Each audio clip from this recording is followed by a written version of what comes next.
Ya, jadi kembali lagi ke suatu program dari Tutback yaitu Kultum. Yang belum nonton, buat teman-teman yang belum nonton bisa ditonton di YouTube. Ya, jadi di sini ada 3 buku. Nah, yang pertama dari majalah Intisari tentang seni mural. Halaman.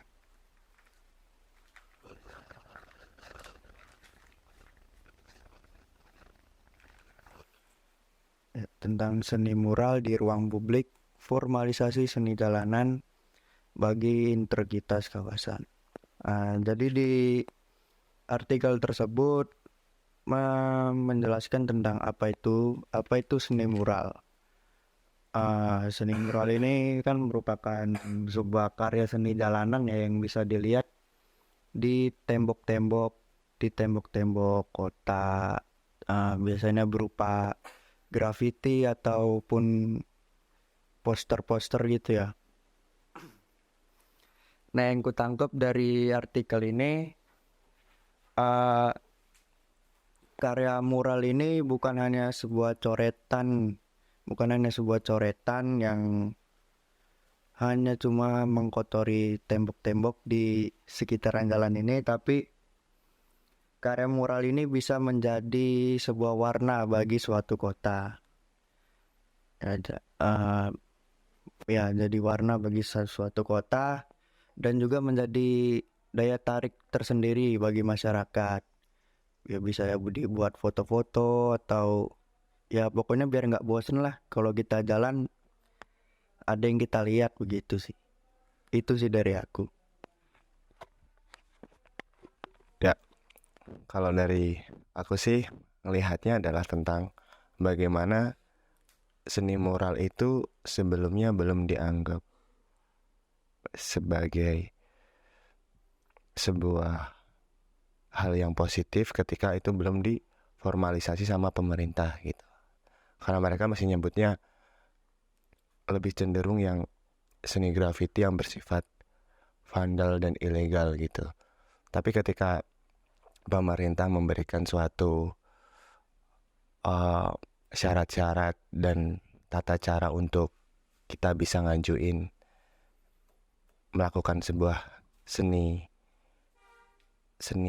mural ini gitu, itu akhirnya pemerintah sebagai pemangku kekuasaan bisa adjustment hal-hal kreatif dari hasil pemikiran masyarakat di situ untuk menjadi nilai tambah untuk suatu tata kelola kota gitu. Akhirnya bisa menjadi sebuah ikon-ikon baru gitu. Cuma pertanyaannya adalah gimana ketika seni itu tadi berbau eksplisit yang kontra akan pemangku kekuasaan tersebut gitu. Apakah masih sesuai izin? Apakah masih dapat izin gitu? Apakah pemerintah hanya meng-ACC konsep-konsep yang emang sesuai dengan kebijakan mereka, apa tujuan dari pemerintah tersebut gitu. Kalau dari gue malah muncul pertanyaan itu sih gitu. Ya nyambung dari Rolin, aku malah kepikiran antara yang privat dan yang publik gitu. Yang tadinya itu publik gitu, kemudian sama pemerintah itu bisa diprivatisasi ya atas agenda-agenda yang mungkin nggak clear gitu sampai ke masyarakat gitu. Misalnya yang adegan penghapusan mural itu, gue lupa itu di Jawa Timur apa ya kalau nggak salah, sekitar awal tahun 2021 gitu, malah terus pemerintah sendiri malah yang ngemural dan hasilnya jelek banget gitu. Itu juga jadi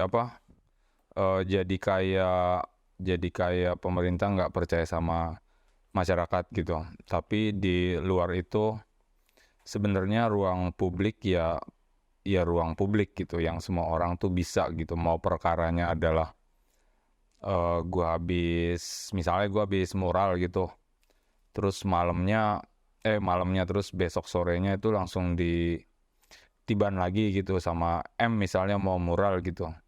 Buatku tuh itu sangat wajar karena itu ruang publik gitu kan.